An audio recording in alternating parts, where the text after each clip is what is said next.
कल भारत जोड़ो यात्रा के फर्स्ट पार्ट के सफलता के बाद, ऐतिहासिक जन समर्थन के बाद दूसरा 14 जनवरी को भारत न्याय यात्रा पार्ट 2 की शुरुआत हुई।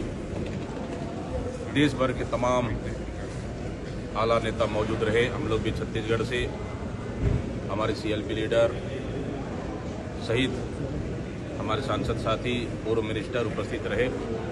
ऐतिहासिक शुरुआत हुआ है। मणिपुर इंफाल से लेकर मुंबई तक 6,700 किलोमीटर गुजरेगी।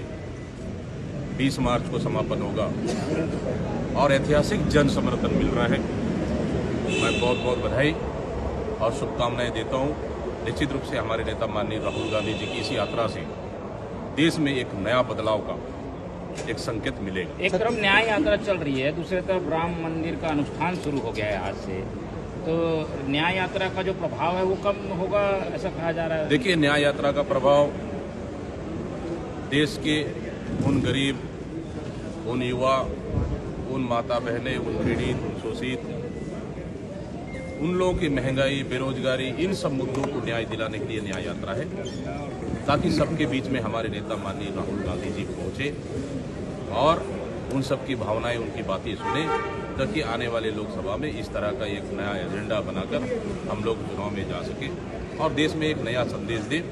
ये न्याय यात्रा ऐतिहासिक जन समर्थन मिल रहा है।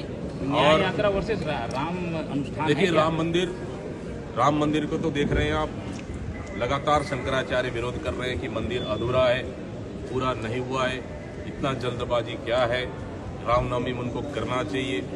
तो एक चुनाव के लिए नरेंद्र मोदी जी अगर अच्छा काम करते, मैं समझता हूं कि रोजगार के मुद्दे पे चुनाव जाते, महंगाई के मुद्दे पे चुनाव में जाते, देश की सुरक्षा के मुद्दे पे चुनाव में जाते, पता है सब बहुत सारे मुद्दों को लेकर चुनाव में जाते, लेकिन उनके पास कोई मुद्दा नहीं है। इसलिए इस तरह से सिर्फ मंदिर के नाम से प्रोपेगेंडा कर, सिर्फ भावना, देश की जनता में भावनाओं से खेलकर वो चुनाव लड़ना चाहते हैं। जबकि देश की जनता को आज महंगाई, बेरोजगारी और अन्य मुद्दों से जनता जूझ रही है, उनके पास ये मुद्दा बिल्कुल भी नहीं है। तो ये सबसे हटकर निश्चित रूप से न्याय यात्रा बिल्कुल सफल रहेगा और ऐतिहासिक रहेगा। सर, पिछले 3 दिनों में 2 केंद्रीय मंत्री पहुंचे हुए हैं। एक केंद्रीय मंत्री हैं जल शक्ति विभाग के और दूसरे केंद्रीय मंत्री हैं ग्रामीण विकास विभाग के। दोनों केंद्रीय मंत्रियों का कहना है कि छत्तीसगढ़ में आपकी सरकार ने बहुत घोटाला घपला किया है, जिसकी जांच होगी। अब देखो, तो उनकी सरकार है, उनको कौन रोका है?